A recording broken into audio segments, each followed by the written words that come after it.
parte de raiz de problema de comportação social enorme aqui está funcionamento de nossa comunidade. Não somente a comunidade que é um problema mundial.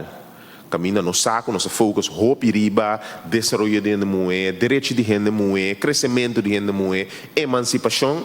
Mas, lamentavelmente, nós temos na nossa comunidade também, me tem o privilégio de uma les, por exemplo, na universidade, anos, já são anos, camina me tem a classe com 30 gente mulher, 2 gente homem. Então, é movimento de desenvolvimento de gente homem, segundo me dá o passo para trás no lugar de adiante. E se nós não atender a problemática de violência relacional, foi ponto de vista de atender que problemática de gente homem também, de gênero, e de gente homem também, segundo nós está sendo feito. Por motivo, senhor presidente, me tem a seguinte pergunta, como que é assim na ministra. Já cifra não tem quanto agressor está gente homem e quanto está gente mulher. Mas nós recebemos cifra de 2018 e de 2021, quanto agressor tem de homem e quanto gente mulher. Quanto vítima tem de homem e quanto vítima tem de mulher.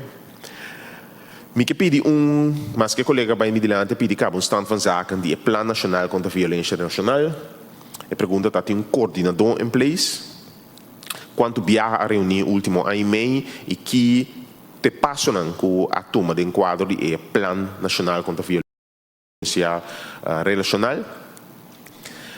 Me te perguntam por escrita, por certo, ministro, de professor Poenan, desvés.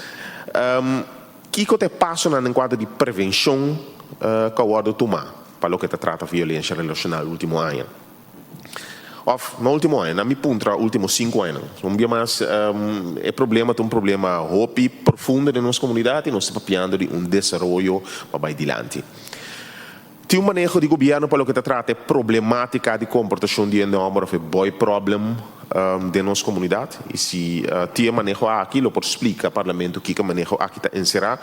Dia mais saliendo foi do ponto de vista que não somente na coisa para o mundo, e problemática de desenvolvimento de gente homem no último tempo está virando problema conhecido, na denominação como boy problem, mirando a falta de desenvolvimento, ou com gente homem está caindo atrás em desenvolvimento comparado com gente mulher, que foca roupa e riba emancipação no último ano.